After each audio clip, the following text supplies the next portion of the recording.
अस्सलाम वालेकुम फ्रेंड्स। जैसा कि हमने जो है वो अपनी पिछली वीडियो में जो है वो इकॉनमी की डेफिनेशन और उसकी जो है कुछ उसको डिस्कस कर लिया था।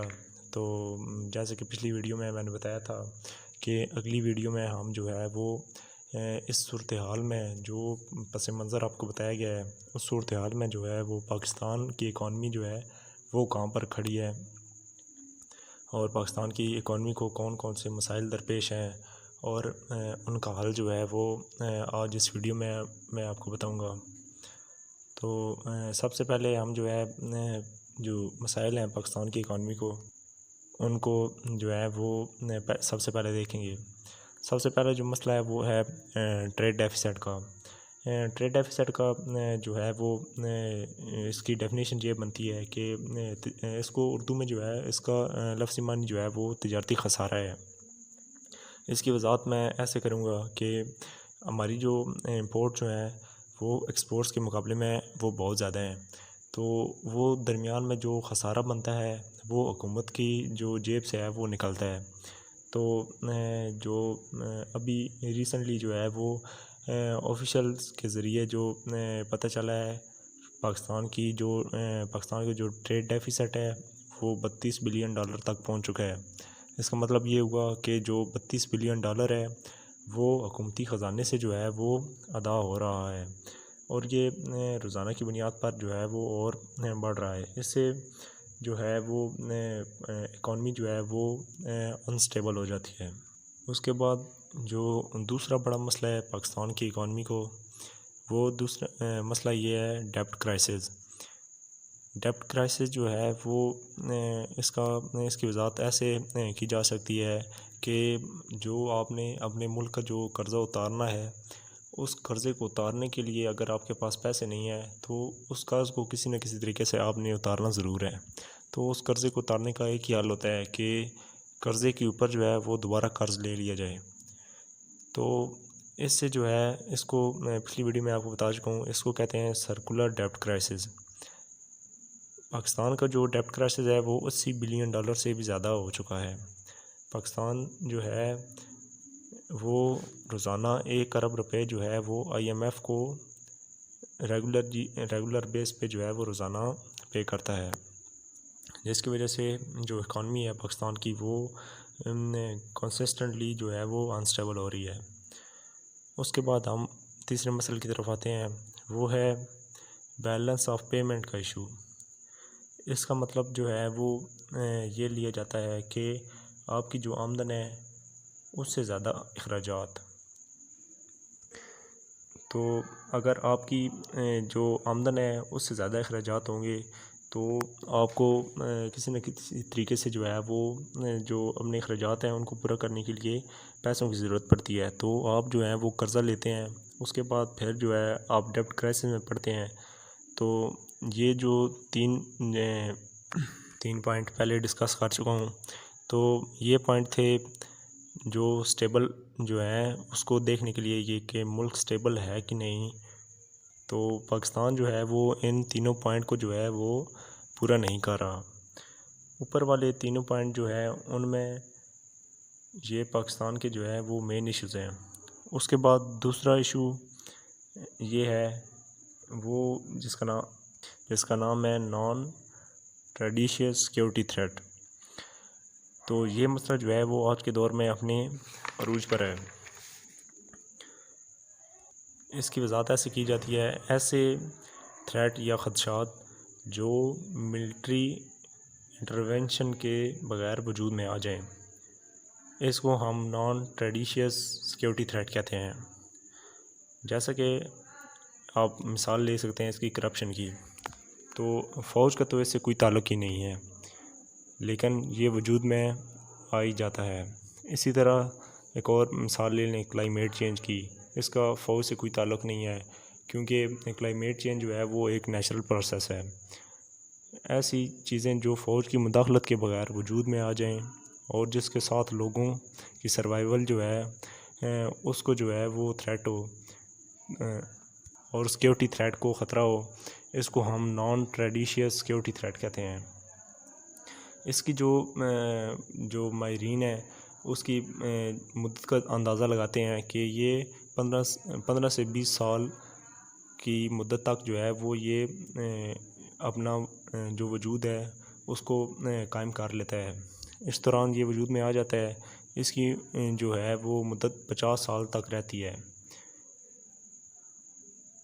उसके बाद एक और इशू जो है वो पाकिस्तान को, वो है करप्शन के बारे में। करप्शन के बारे में कहा जाता है कि ये जो प्रोस्टिट्यूशन जो है उससे भी बदतर है।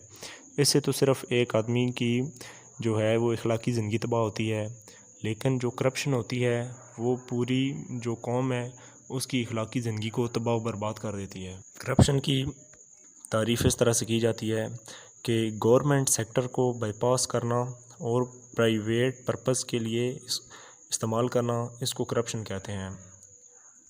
मैं पहले भी जो है वो आपको बता चुका हूँ कि पाकिस्तान को trade deficit, balance of payment, उसके बाद डेब्ट क्राइसिस का इशू जो है, और अब जो है ये करप्शन के इशू, पाकिस्तान जो है इनसे घिरा हुआ है। अब हम जो है वो एक घर की मिसाल ले लेते हैं। जैसा कि पिछली वीडियो में आपको एक मिसाल दी थी कि अगर एक घर का जो है वो आमदनी है वो 30,000 है, तो उसको जो अगर अखराजात उस घर के ज़्यादा हैं 30,000 से, तो वो अखराजात पूरा करने के लिए वो इधर उधर से जो है वो घर जो है वो कर्ज़ा ले लेता है। वो कुछ अर्सा तक तो वो जो कर्ज़ा है उसको बर्दाश्त कर लेता है, चला लेता है काम, लेकिन जो मुस्तकिल तौर पर जो है ये कर्ज़ा लेकर अपना काम नहीं चला सकते। इसमें अगर उनको ये कर्ज़ उतार रहे हैं तो मसलन वो जो है अपना खाना जो है अच्छा खाना खाते थे उसमें कमी कर लेते हैं ताकि कुछ पैसे उसमें से बच जाएँ। उसके बाद अगर घर में ही जो है वो करप्शन हो रही है उस 30,000 में से ही, तो वो पैसे पूरे करने हैं। उसके बाद जो कर्ज़ा है वो भी देना है। वो जो है अपना जो कर्ज़ उतारने के लिए और मज़ीद कर्ज़ा ले लेते हैं। इसी तरह जो हुकूमत होती है वो मसलन करप्शन के जैसे मसाइल का सामना है तो वो एग्रीकल्चर पर, एजुकेशन पर और हेल्थ पर जो है वो सब्सिडी जो है वो नहीं देती, ताकि जो है ज़्यादा से ज़्यादा पैसे जो हैं वो इकट्ठे किए जा सकें और जो कर्ज़ है वो सूद की बुनियाद पर जो है वो जिनसे IMF से लिया या वर्ल्ड बैंक से, तो उनको वापस किया जा सके। उसके बाद एक और बड़ा मसला जो है वो है टेररिज़म का। टेररिज़म से मुराद दहशतगर्दी है। दहशतगर्दी की जो है वो तारुफ़ इस तरह से कराया जा सकता है कि शख्सी बलबूते पर या किसी एक गिरोह या अफराद का मजमूआ जो अपनी ज़ाती मफाद के लिए हुकूमत को इस्तेमाल करते हैं या अपने मुतालबात को मनवाते हैं, अगर वो मुतालबात उनके ना माने जाएं तो वो जो है कत्ल गारत करते हैं। इसको दहशतगर्दी कहते हैं। दहशतगर्दी का मसला जो है वो 9/11 के बाद पूरी दुनिया के साथ साथ पाकिस्तान में भी बढ़ गया, या यूँ कह लें कि इसको पाकिस्तान पर मुसल्लत किया गया। अब कुछ लोग होते हैं वो इसका इल्ज़ाम जो है वो फ़ौज पर लगा देते हैं कि अगर फ़ौज जो है वो अमेरिका को जो है मदद ना फराहम करती तो ये दहशतगर्दी जो है वो पाकिस्तान में ना आती। लेकिन हर जो चीज़ है उसके दो रुख होते हैं। हम इसको दोनों रुख से देखेंगे। सबसे पहला रुख तो ये था कि अमेरिका जो है वो इतना बड़ा मुल्क है, उधर दुनिया के सबसे बड़े इदारे, सबसे बेहतरीन लोग वहाँ पर रहते हैं। उसके बाद दुनिया की सुपर पावर था, उनके जो है वो अगर जहाज़ टकरा गए ट्विन टावर से तो उसमें जो है वो लोग जो हैं उसमें मर गए, ठीक है। और उसके बाद वहाँ पर जो है वो खौफ फैल गया। ये जहाज़ जो टकराए थे ये एक सुपर पावर से टक्कर लेने के बराबर थे, तो उन्होंने अब ज़रूर इंतकाम लेना था, क्योंकि सारी दुनिया की नज़रें अमेरिका पर जमी हुई थी कि इस सारी सूरत हाल में जो अमेरिका का रिस्पॉन्स क्या होगा, वो किस तरह से इस मसले को टैकल करता है। तो वो तो एक भूखे भेड़िए की तरह जो है वो पूरी दुनिया पर झपटने के लिए तैयार थे। तो इस जो 9/11 का मसला है, इसको आप जो है एक प्री प्लान कह लें या एक कुदरती हादसा कह लें, मगर अमेरिका को जो है वो बदला लेने से कोई नहीं रोक सकता था। अगर हम इस चीज़ को एक रुख से देखें तो अगर हम अमेरिका को जो है वो रास्ता ना देते तो हमारा जो है वो हम पूरी दुनिया में अकेले रह जाते। क्योंकि अकेले किस तरह से रह जाते, क्योंकि जो हमारी जो टेक्सटाइल है उसका 70% हिस्सा जो है वो अमेरिका ख़रीदता है। तो इसका ख़रीदार जो है वो अमेरिका ही है। जैसे अगर वो हमें से बाइकआउट करते तो हमारा जो टेक्सटाइल है वो ना बिकता, जिसकी वजह से हमारी जो इकॉनमी है वो तबाह होती। और अगर अफ़गानिस्तान अमेरिका ने आना ही था तो अगर इंडिया उसको रास्ता दे देता तो हमारे लिए और मुश्किलात बढ़ जाती, जिसकी वजह से मजबूरन जो है वो पाकिस्तानी हुकूमत को और फ़ौज को जो है वो अमेरिका का साथ देना पड़ा। और हम इस चीज़ को दूसरे रुख से देखें तो ज़ाहिर है हर चीज़ के जो है फ़वाइद और नुकसानात मौजूद होते हैं। फ़वाइद हमें ये थे कि हमारी जो मिलिट्री थी उसको जदीद टेक्नोलॉजी से रास्ता किया गया ताकि वहाँ पर मुजाहिदीन जो है वो तैयार किए जा सकें और उनको जो है वो वहाँ पर दहशतगर्दों के ख़िलाफ़ इस्तेमाल किए जा सके। उसके बाद जो हमें एक और नुकसान भी हुआ वो ये था कि जैसे ही असला जो है वो फ़राहम किया जाता तो वो मजहबी ग्रोह थे यहाँ पर पाकिस्तान में बनाए गए, इसको भी प्री प्लान कह लें, तो यहाँ पर जो है वो दहशतगर्दी बहुत जल्द जो है वो परवान चढ़ने लगी।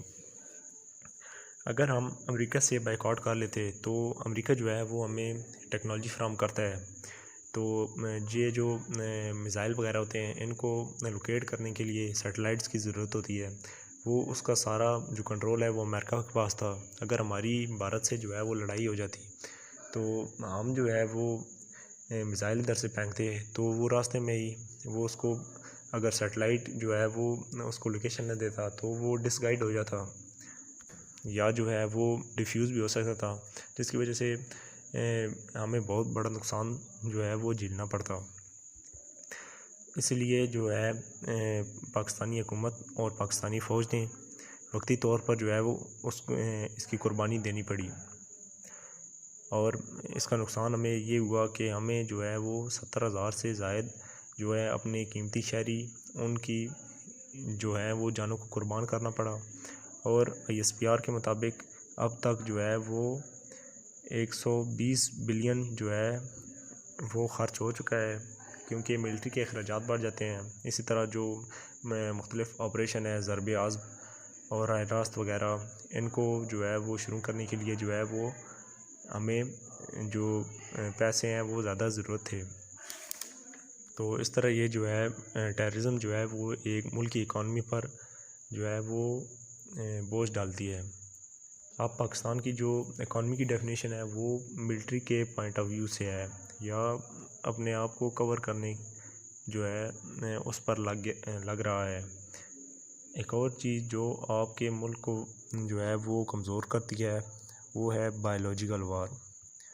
बायोलॉजिकल वार जो है इसकी जो डेफिनेशन आप अगर देखें तो वो ये है कि जब कोई जो तरक्की पजीर मुल्क है वो तरक्की करने की कोशिश करता है या अपने पैरों पर खड़ा होने की कोशिश करता है तो बड़े ममालिक जो हैं वो उस पर नज़रें जमा लेते हैं कि किसी तरह जो है वो ये दब जाए। तो वो बड़े ममालिक जो हैं वो किसी न किसी तरीके से उनके लिए मसाइल खड़े कर देते हैं ताकि जो है ये तरक्की न कर सकते।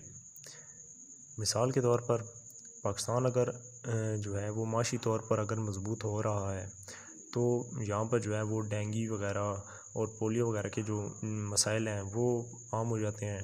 इसको हम बायोलॉजिकल वार कहते हैं। तो इस बायोलॉजिकल वार का नुकसान ये होता है कि जो सारा बजट है वो इन मसाइल पर लगना शुरू हो जाता है। इससे हम बुनियादी ज़रूरियात से दूर हो जाते हैं और अगर इशू ज़्यादा है तो जो है लोगों की जो तनख्वाहें हैं उसमें से कटिंग होना शुरू हो जाएगी। ठीक है, तो उसके बाद जो है टैक्स वगैरह भी बढ़ जाता है। इससे मसाइल में और इजाफ़ा होना शुरू हो जाता है। इसके बाद एक और मसला जो है वो है ओवर पॉपुलेशन का। ओवर पॉपुलेशन जो है वो ये हमारे जो है ये एक मजहबी जो मुख्तलिफ़ ग्रोह हैं उनमें मुल्ला लोग जो हैं वो कहते हैं कि ये ओवर पॉपुलेशन जो है इसको अगर हम इसको कंट्रोल नहीं करना चाहिए, आबादी जो है उसको बढ़ना जो है चाहिए। मगर हमारा मज़हब इस्लाम है और इस्लाम में एक बेहतरीन चीज़ है वो है इज्तिहाद।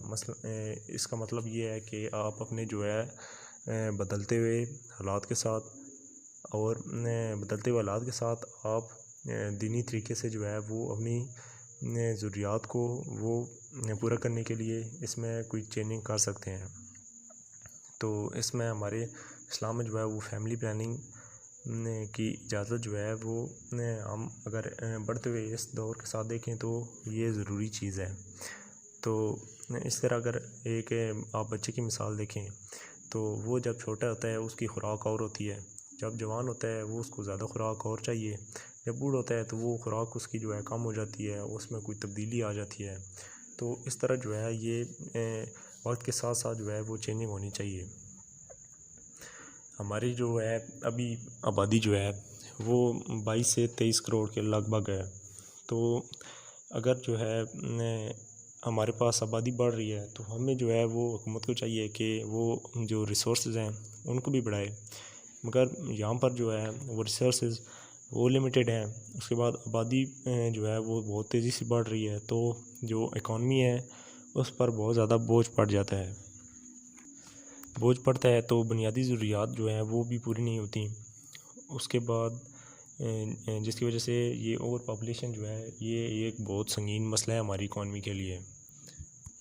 उसके बाद एक और मसला जो हमारी इकॉनमी के साथ है वो है एनर्जी क्राइसिस का।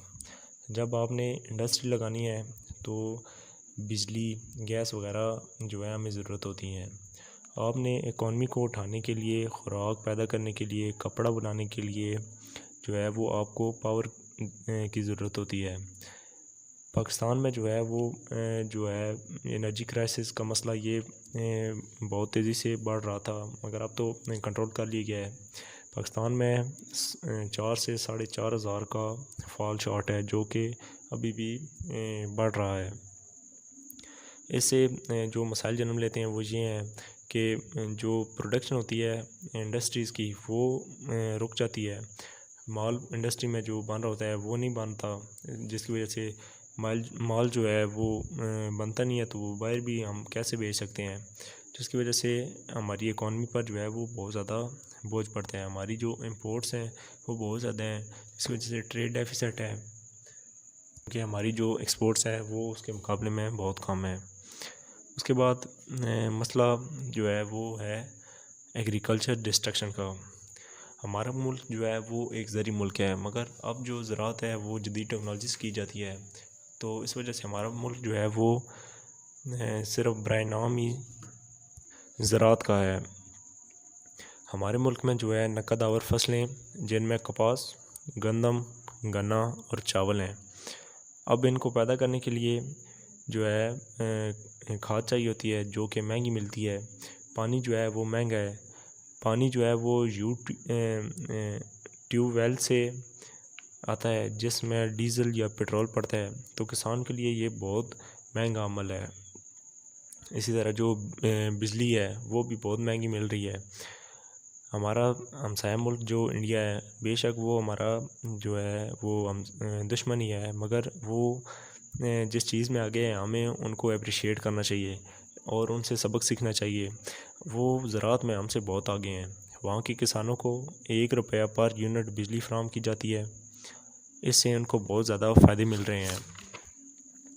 उनकी इनपुट जो है वो बहुत सस्ती है और माल जो है वो सस्ता तैयार हो रहा है, तो इंटरनेशनल मार्केट में जो है वो माल जो है सस्ता बेचेंगे तो उनकी जो मार्केट वैल्यू है वो बहुत ज़्यादा बढ़ जाएगी, जिसकी वजह से उनको बहुत ज़्यादा फ़ायदा होगा। क्योंकि जो इकॉनमी को स्टेबल करने के लिए एक चीज़ जो ज़रूरत होती है वो एक्सपोर्ट है। एक्सपोर्ट्स अगर ज़्यादा होगी तो आपकी इकॉनमी इतनी ज़्यादा मजबूत होगी। और इसके बरक्स हमारा मुल्क जो है वहाँ पर अगर ये तो है कि चीज़ें बहुत कम बनती हैं, जो बनती भी है वो बहुत ज़्यादा महंगी बनती हैं, जिसकी वजह से आलमी मंडी में जो है वो चीज़ें हमें महंगी बेचनी पड़ती हैं, जिसकी वजह से हमारी मार्केट वैल्यू जो है वो बहुत ज़्यादा डाउन है। उसके बाद जो है हम पुराने तरीक़ेकार से जो है वो बिजली पैदा कर रहे हैं, मसलन कोयला और तेल वगैरह। दुनिया जो है वो जब दूसरे रिसोर्सेज को इस्तेमाल कर रही है तो उसके मुकाबले में जो है वो हम बहुत ज़्यादा पीछे रह गए हैं। हमारे पास सारे कुदरती वसाइल मौजूद हैं, मगर हम इनको सही तरह से इस्तेमाल नहीं कर पा रहे। हम जो है बाकी दुनिया जो है वो पानी से बिजली पैदा कर रही है और उसी से जो है वो हमारे पास तो जो है वो पानी की भी किल्लत है, क्योंकि सारा पानी इंडिया से आता है। अगर हम पानी से अपने डैम वगैरह बनाएं तो पानी की जो किल्लत है उसको पूरा किया जा सकता है और बिजली भी जो है वो सस्ती पैदा हो सकती है। उसके बाद ये एक पोल्यूशन फ्री प्रोसेस है, जिससे बिजली जो है वो आसान तरीके से पैदा की जा सकती है। उसके बाद हमारी इकॉनमी को एक और बड़ा मसला जो है वो है अर्बनाइजेशन का।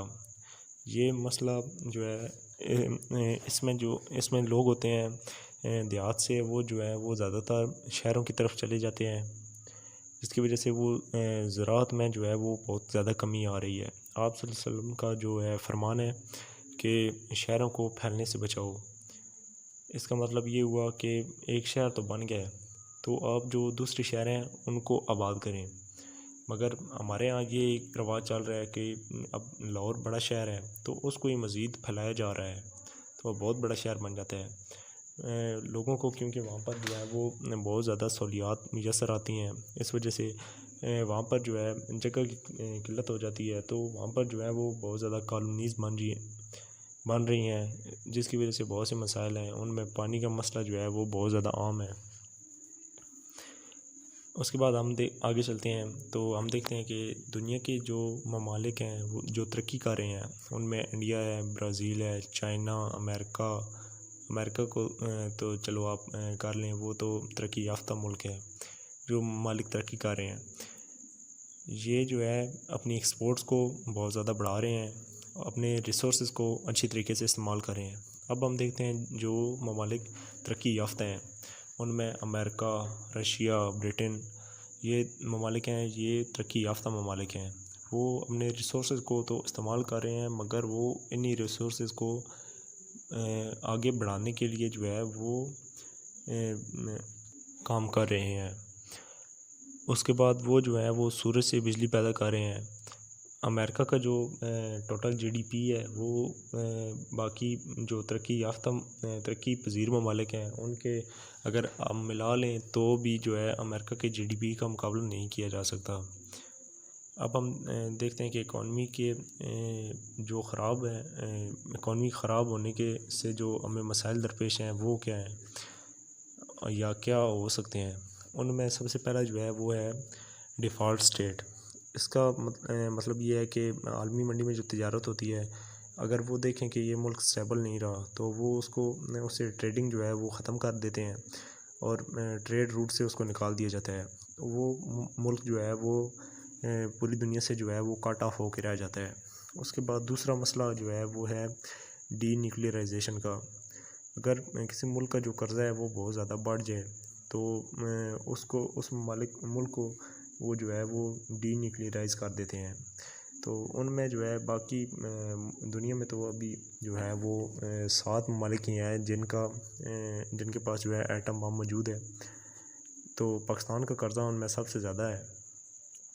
इससे जो है अगर हमारे पास ये जो है एटम बम नहीं होगा तो हमारी बका का ज़ामिन है, तो हमें तो जो है वो आसपास के ममालिक ही जो हैं वो ही खा जाएंगे। उसके बाद एक और मसला जो है वो है बल्कनाइजेशन का लफ्ज़ी मानी जो है वो सिकुड़ना है।